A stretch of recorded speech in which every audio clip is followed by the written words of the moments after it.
All right, we're excited to have Dr. Stephen James, our very own. And I'm really excited because I didn't get to see last year's presentation on law enforcement, so I'm really pumped. So I'm going to go ahead and hand the floor off to Dr. James. Take it away. Well, good afternoon, everyone. Again, I'm Dr. Stephen James. I'm your special ed director for the schools.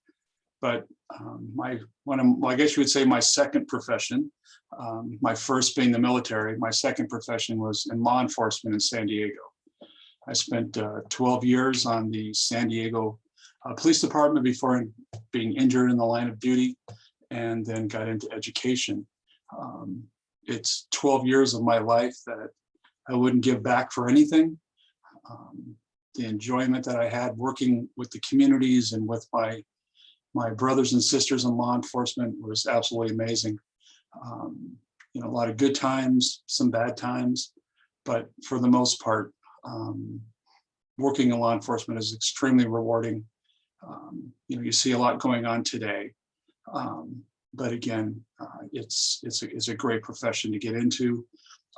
And like I said, I would not give it up for anything in the world. For those of you trying to figure out, is he telling the truth or not? So here's the badge that I actually wore on duty back in the day. It says retired. I don't know if you can see it, but it says retired now. But it used to, my number was 1036. That was my badge number back in the day. So can we go to the next one? And I think you'll, Mrs. Vasquez popped this one in on there, but it is an absolute truth about integrity, honor, and courage when it comes to being a police officer or any type of first responder. When you look at what's happening today, but I'll tell anybody that 95% of the people that you're going to work with in any career are amazing human beings.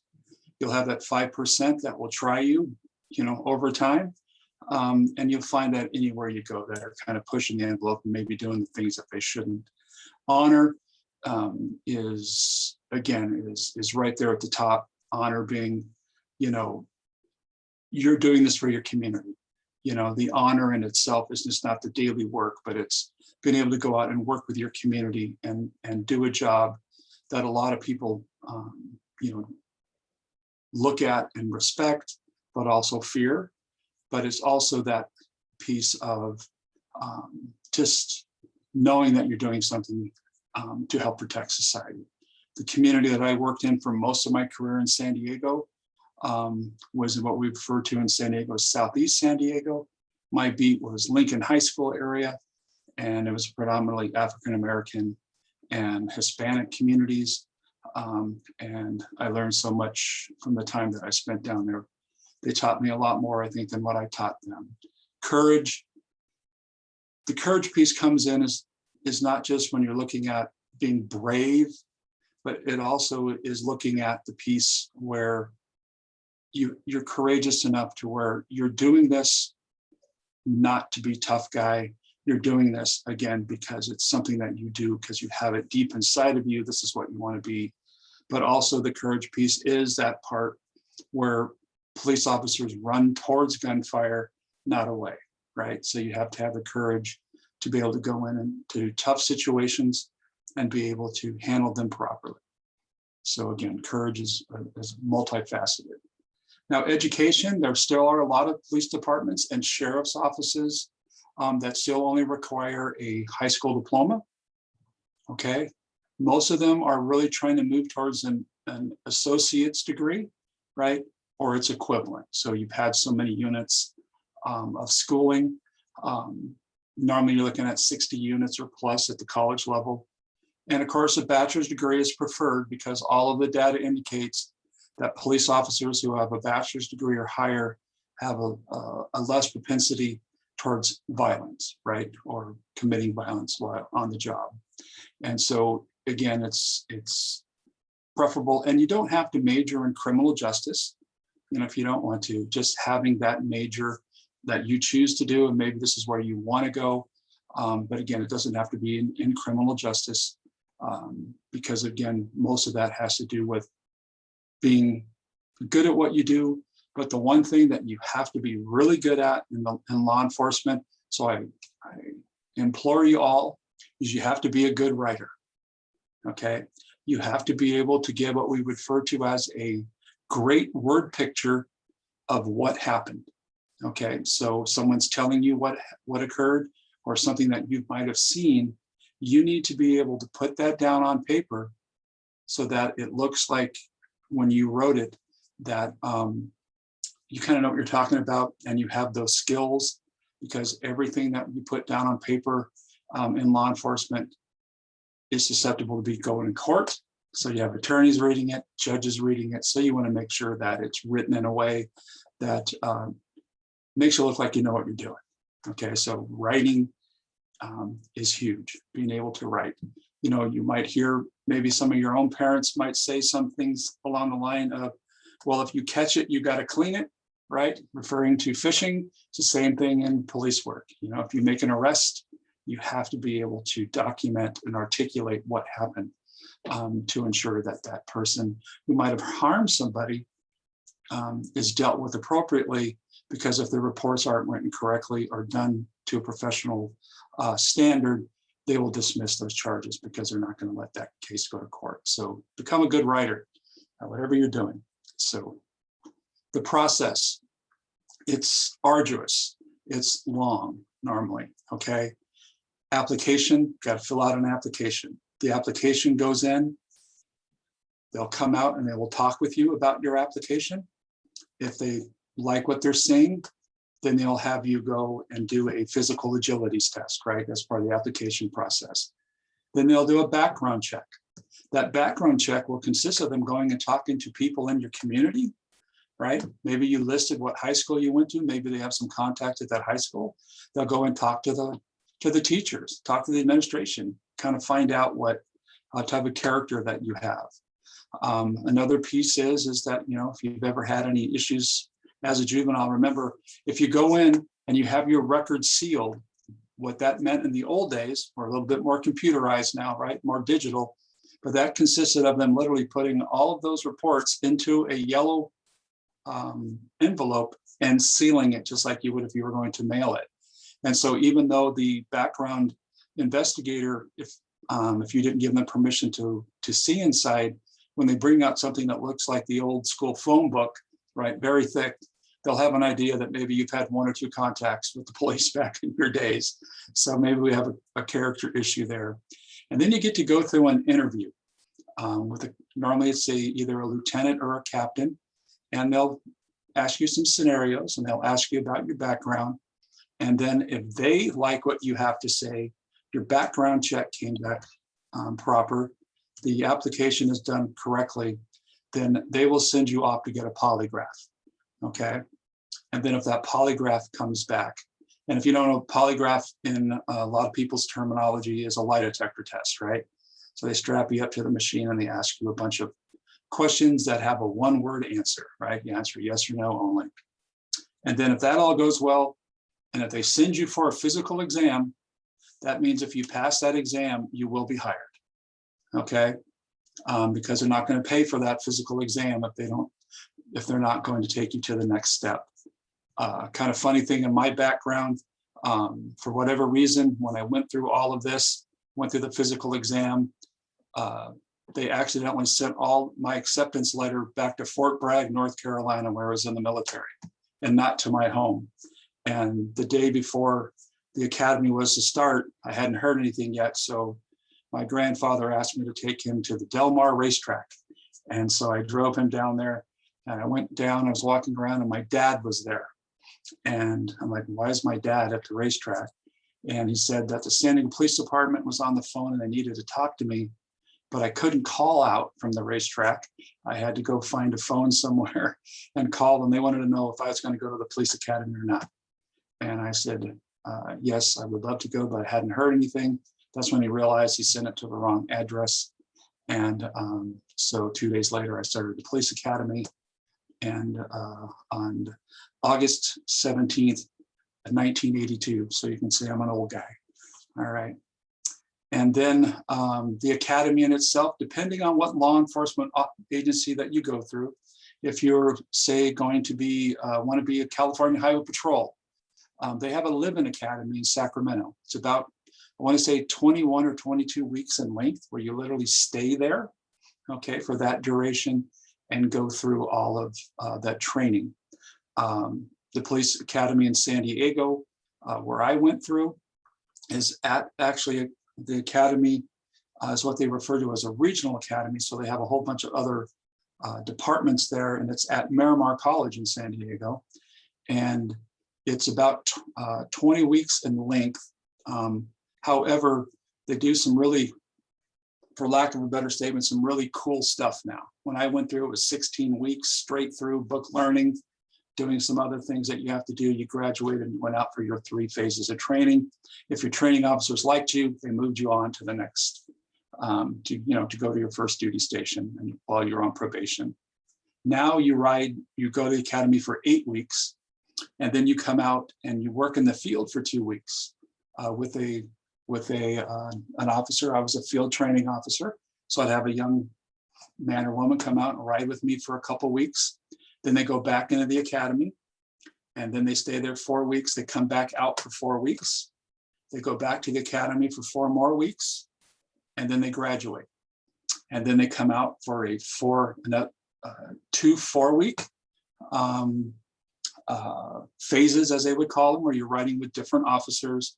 And then I would then get the 2-week person that I had originally would ride their last 2 weeks with me.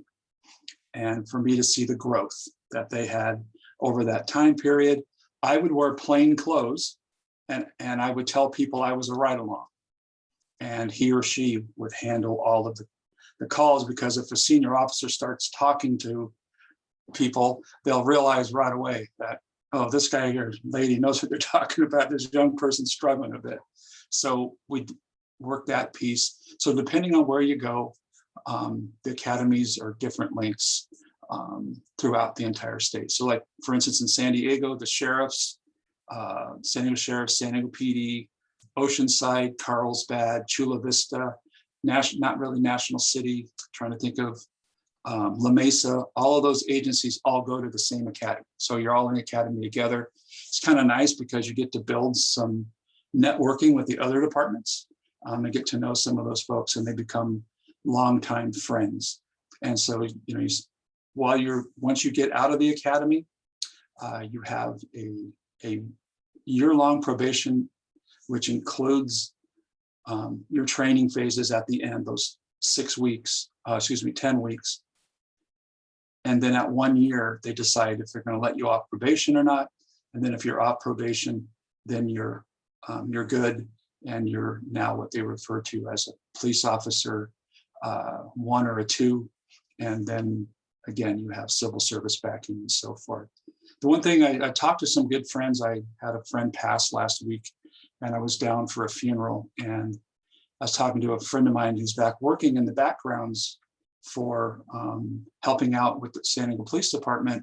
And I was asking him, about how things are going. And he said he was really struggling because he wanted me to tell you young people to really watch your social media footprint.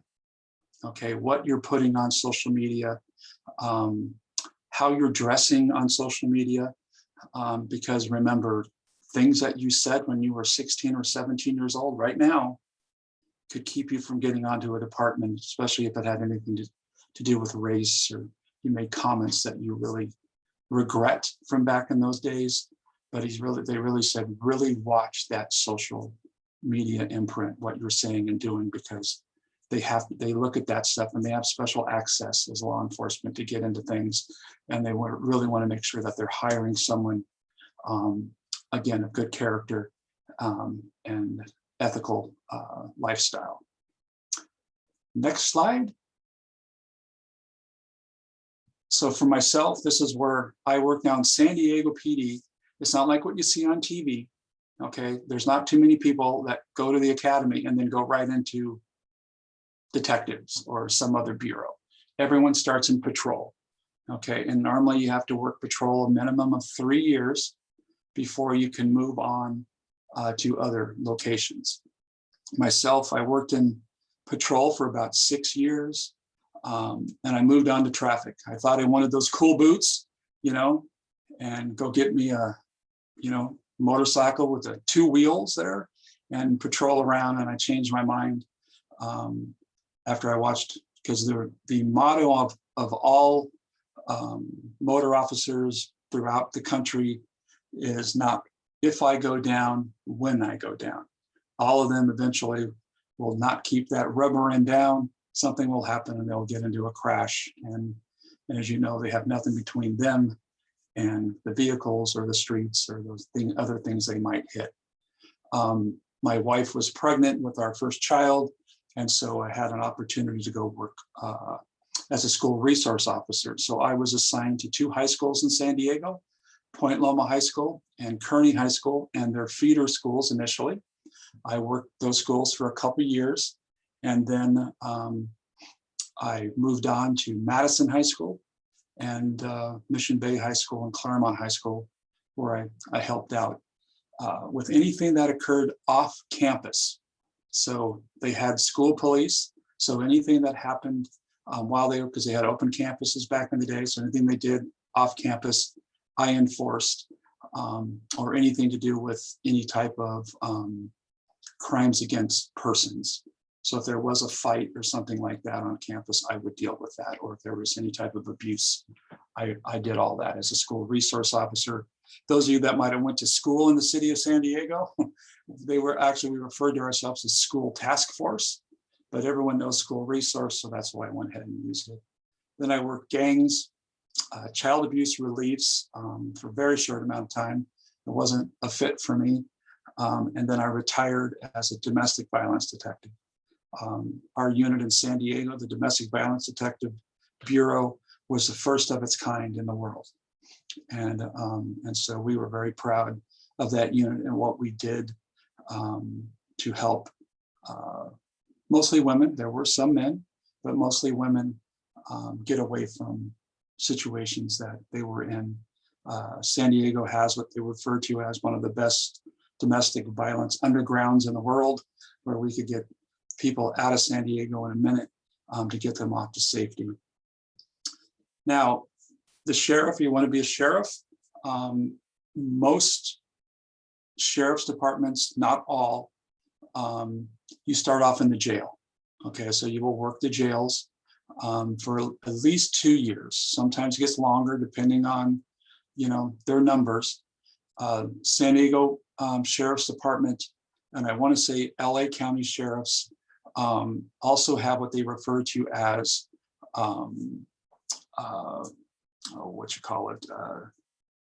not incarcerated deputies, but I'm sure there's those too. But they work in the jails. They hire on to work in the actual jail. So they work the jails and to help so that the sheriffs don't, guys that want to work the streets. One of the problems with that is then you go work the jails for a couple of years and then you leave and you go out on patrol and you have to kind of start over.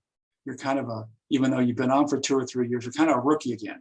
You have to prove yourself as a patrol officer and make sure you understand what needs to be done. And so then it can be a little, sticky for them there, but it is a great job as well. The one cool job they do have for deputies in most areas is they have what they refer to as community deputies or rural deputies, to where they literally are deputies that you would see even on TV, where they live in their home on their own property and they actually patrol the area where they're actually living.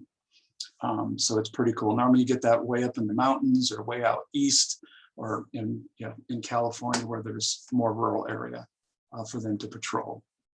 Next up. And is there any questions I can answer for anyone? Anything? Nothing's off the table. I just think all that information is really interesting.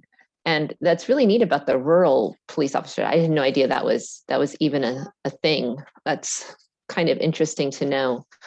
So you guys, if you have any questions, you have the chat box. You also have the Q&A. So either one of those is open, then I'm sure that we have a few questions for you. as well. And I do have to throw in that the motorcycle cops, the boots and all that, it is pretty cool. Yeah, that is. Yeah. It's been a lot of fun, but I decided I was going to not do that. I had enough injuries in my life on the police department.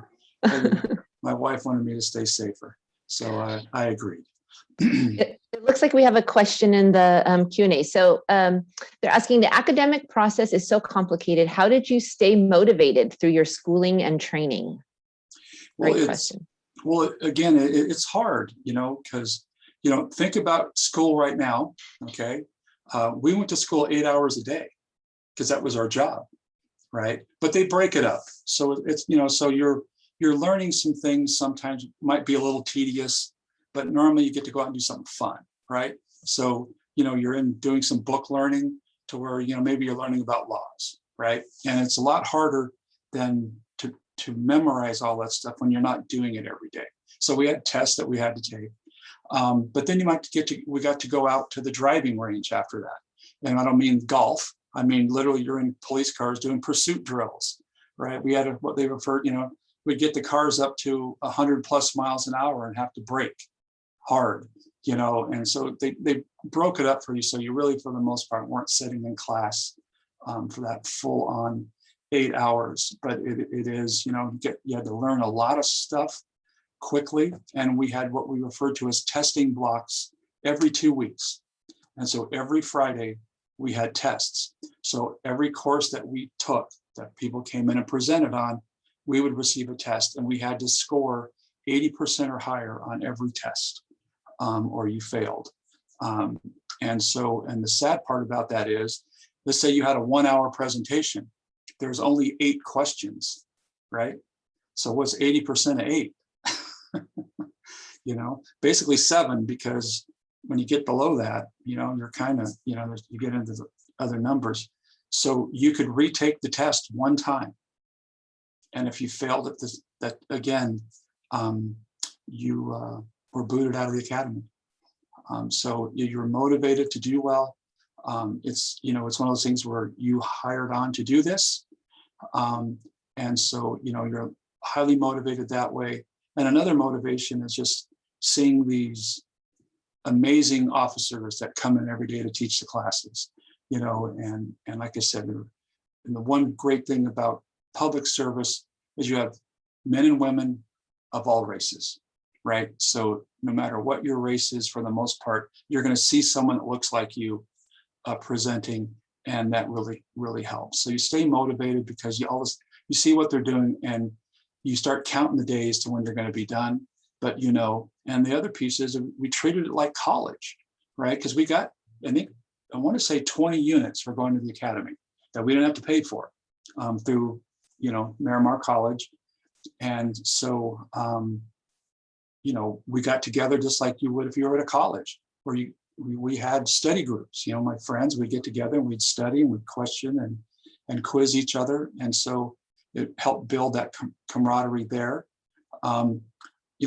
I graduated, there was 55 San Diego police officers in my academy, and I graduated directly in the middle, 27th, okay? And because we had one person leave, so there was 54. And when you look at it, you go, wow, 27 out of 54, you're not too bright. Well, my GPA was 94.76. So I had a 94.76, so an A average. But remember, the person that graduated 26th had like a 94.83 average, right? And the highest person in the academy was a 98.2. So, you were all very close. So on all my transcripts from Miramar College, I got an A, and so it's competitive, but it's a lot of fun. And then also we got to go to the range, and we learned to shoot our weapons properly, how to handle a weapon properly, a lot of tactics, hand-to-hand stuff that we did and had to learn. So they broke up the monotony that way, so that, again, you weren't just sitting there for, as we would say in education, right, sitting and getting, you're actually doing some things and going from there. And so it was pretty cool that way. And then another really cool thing about the academy was I had 4 friends I grew up with whose fathers were police officers, and they all taught at the academy. And so they would come in, and it was, I'd known these guys since I was, probably 5 or 6 years old, so that was pretty cool too, seeing them outside of the family life, right, and in the work environment. So anything else I can answer? I have a question, Dr. Yes. James. This is the second year that you present, and it's our second annual career fair. So thank you for being one of our regulars. We appreciate hearing all of your stories. We should probably write a book called, Conversations with Dr. James. But last year, Dr. James, you spoke about the heavy decision-making that you had to do while on patrol or while on the job. And as you know, in our SEL classes, we are trying to instill in our students and provide them with tools on how to manage their emotions in high stress situations. Would you be able to share a story perhaps of a stressful situation and how you maintained your cool? Because as law enforcement, your decisions are life and death matters. So I'll give you two, and then I'll give you one that's kind of funny. Okay, it was stressful at the time, but ended funny. Okay, the first one, of course, is going into situations to where you have no idea what you're getting yourself into. I went into a situation to where a guy was walking at me with a machete. People don't realize, and it's out there, so I'm not giving you guys information that police officers would not want people to have, but vests do not stop edged weapons. Okay, it stops a bullet, but it doesn't stop a knife or a machete or anything like that. And so I was giving him commands to stop, and he wouldn't stop. And so I asked him again, I need you to stop. And I pulled the trigger on my shotgun, and it went tink. So I had a bad primer on the shotgun. I racked the shotgun again to fire again. Another officer had pulled up behind me at the time as our cover officer, as you would call it. And he yelled in Spanish for him to get down, and he went right to the ground. Okay, so I had made a decision that, that if I didn't pull the trigger at that time, that my life and my partner's lives were in danger. And luckily, the round was bad. So I could say still today that I never killed anybody in a line of duty. But it took someone who knew Spanish to realize he was hearing me, he just didn't understand me. And, and so, that was, later on, a real tough decision that I made, that I was glad that my equipment was faulty that day, because he didn't deserve to die. He was carrying a machete, and we took 4 M16s out of the trunk, and they had kidnapped the guy in the back seat. We later found out, but so you have to make those decisions that quick. People don't realize that officers have to make these decisions so fast, and you're seeing them being second guessed now because of what happened in Minnesota, with Mr. Floyd, and rightly so. There is no police tactic. There's no police hold that stipulates that you ever put your knee on someone's neck and just hold it there. Bad decision making on his part. But there are a lot of decisions that were made that are good, that they're trying to prosecute officers for now because of the fervor that's going on. And luckily, there's been a lot of DAs out there that have held off on that. But again, you're going to be second guessed in what you do. So you got to remember, for you again to stay safe, to stay sane, you're going to do things that you might not like to do. There's a lot of things I've done in my career that my wife has no idea what I've done, because it's things I don't talk about. Just certain things you never mention ever. Another one, the funny one, okay, is we had to go search a warehouse. Burglars supposedly had broken into this building. And so I'm go through the back door. My partner went through the front door, and this place is huge. And I'm yelling, I see I see the silhouette of a body, and I'm yelling for him to come out, and he won't come out. So I'm doing what we were taught to do in the academy. I'm zigzagging up the stairs because it's a straight staircase. I could still see him up there and doing my thing. He wouldn't come out. I can hear my partner now running across the building, coming to my aid. And just as I came around the corner, with my weapon, I drew my weapon on a medical skeleton. Turns out it was a medical supply building. And so it was one of those skeletons that stand there that you would see in a class, like in a biology class or something like that. And of course, my partner never let me forget it.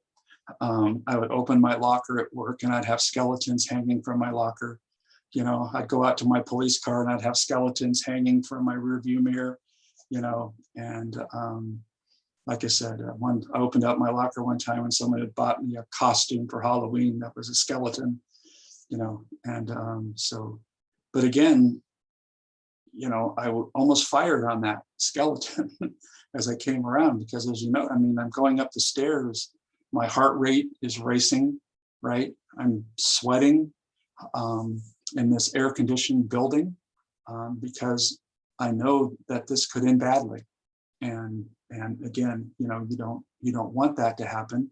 And again, luckily it was something funny, and I didn't have to harm somebody, but it is about those quick decisions that you have to make every day in law enforcement, and I've seen a lot during my time that I won't get too deep in, but I've seen a lot of death in my time, but I've seen a lot of great stuff during that time as well, and people being saved and rescued by police officers. Myself, in police work, we talk about going home the same way we came every day. So however I got there, and I had 4 times where I didn't go home the same way I came. I had a bunch of stitches in my head from a rock at a high school football game. I was hit in the back of the head with a cast iron skillet by a woman who we were going to arrest for domestic violence on her, and she changed her mind apparently and hit me with the skillet instead of just saying she changed her mind. And so woke up later, being treated by the paramedics. Then I was hit by a car that hit a tow truck first and hit me and shot me down the street and fractured my wrist. And then I had an incident where I fought a young man on PCP, and I had my shoulder destroyed during the fight, and that's why I ended up retiring. I had about a 6.5-hour surgery that didn't work.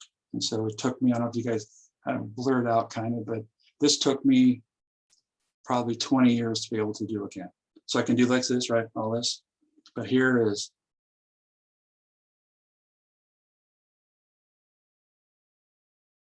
there. Got it. I have a 4-inch gap in a nerve in my shoulder from the injury. And so it messed up most of the nerve stuff into my right arm. I got the strength and stuff, but as soon as I put something on my shoulder, like a vest, my arm goes to sleep. And so that's why I had to retire. Are you right-handed or left-handed? I'm Right-handed. just curious. So that really changed your life. Yeah, if it had been my weak hand, I could have got by with that. I could have made it work. My first ever squad I was on, I was the baby. I was 22 years old, right out of the police academy. The closest person to me in seniority was 7 years. So Wow. me, then 7 years, and a bunch of very senior people after that. And I was treated like their little brother. They stole all my stuff all the time, left me out in the rain on the Laurel Street Bridge in direct traffic without my rain gear. I got written up for it because I didn't have my rain gear, my rain boots. And one of the guys drove by, with my rain gear on, and, it was all funny, so I'm former military, so I didn't go whining to my boss about things. And so once I'd been on a while, and they had all been on now, they were all captains and lieutenants. So any job I wanted that they were in charge of, I got. And so one of them was actually in charge of the medical piece in our organization and the police department. And he let me go to 3 doctors to see if I could get one that would say that this would rejuvenate so I could stay on the department.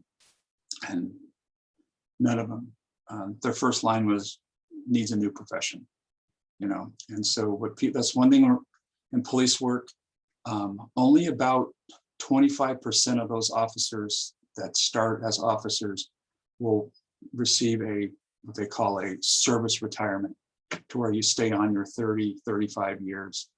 About another 25 or 30% will go out medically, and then the other groups will just decide it's not for them. Another bad statistic for police officers is if you were married before you're a police officer, you have almost 100% chance of a divorce. And because it's no longer Monday through Friday, you know, you're working whatever your shifts are, you're working holidays, and there's no just taking time off unless you have your vacation time and stuff like that. So it's a great job, but it's a hard job. That's why it's so rewarding. And I've only had about 8 or 10 friends in my academy total that actually made it all the way through to a service retirement. The rest of me that left were hurt and retired in the line of duty.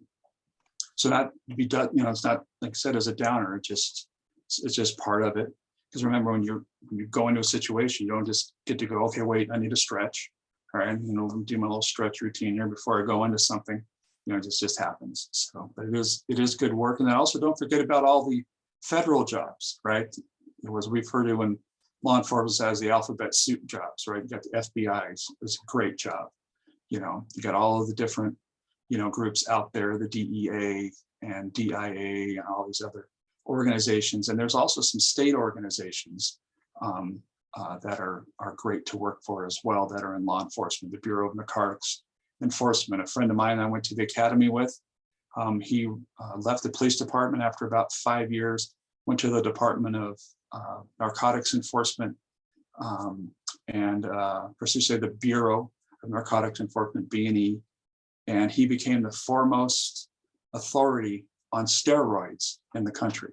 No, everyone wanted to work the other drugs, and no one wanted to do steroids, so he became the foremost authority on steroids, like I said, in the country, and was able to build a really great career, you know, from that. So there's a lot of great jobs out there, not just your local jobs, but also, you know, your state and federal jobs that are out there. There's some things, like most of those, if not all, you will need a 4-year degree for, you know, to get into. So, and if you can, please go to college. You know, please get that AA degree under you. That way, it'll help you quite a bit, because academy is not easy. You know, it really isn't, but it is highly rewarding. Any other questions? I think we just got some thank yous and some great presentations in the chat.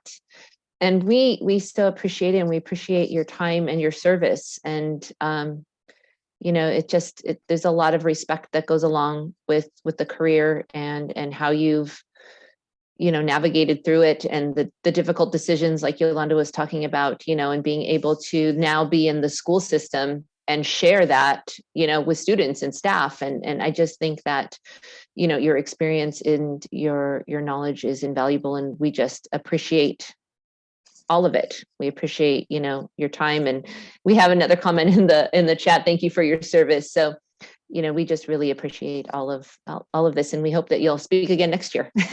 Anytime. One thing I always, when I spoke as a principal to my classes, I talked to all my government classes all the time, especially about the Bill of Rights, and you know, because there are going to be, hopefully no one here in our presentation today, but some folks that think they're smarter than, as we say in police work, smarter than the police.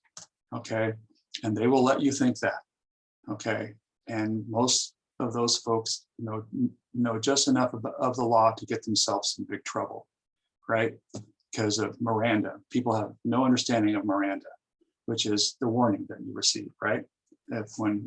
And just remember, when an officer has to read you your rights, they only have to read you your rights when you're in custody. They can ask you any questions they want. They can talk to you over the phone and never have to read you your rights. They only have to Mirandize you is if you're in custody. Okay, and the second, I always remind them is you never have any type of a reasonable expectation to privacy in the backseat of a police car, because I had a tape recorder on in my trunk and a mic under, and we put both of them in the back seat together and let them talk. Then I'd pull out my little tape recorder and listen to what they had to say, and they were done. You know, so never think you're smarter than the police. Okay, and if you've done something wrong and they Mirandize you, your response is you understand your rights. Yes. Would you like to speak with me? No. Okay, no. Because as soon as you say yes, it's going to go badly for you. I'm telling you right now. Okay, because they're really good at what they do. And again, it's not about being your friend when you're in custody.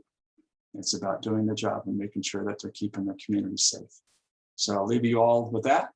And so again, anything you guys need, if you have any other questions that come up and need them answered, let me know, and we'll take care of business on that too. Okay. Perfect. Awesome. Thank you so much, Dr. James. Jonathan, I think we can stop the recording there.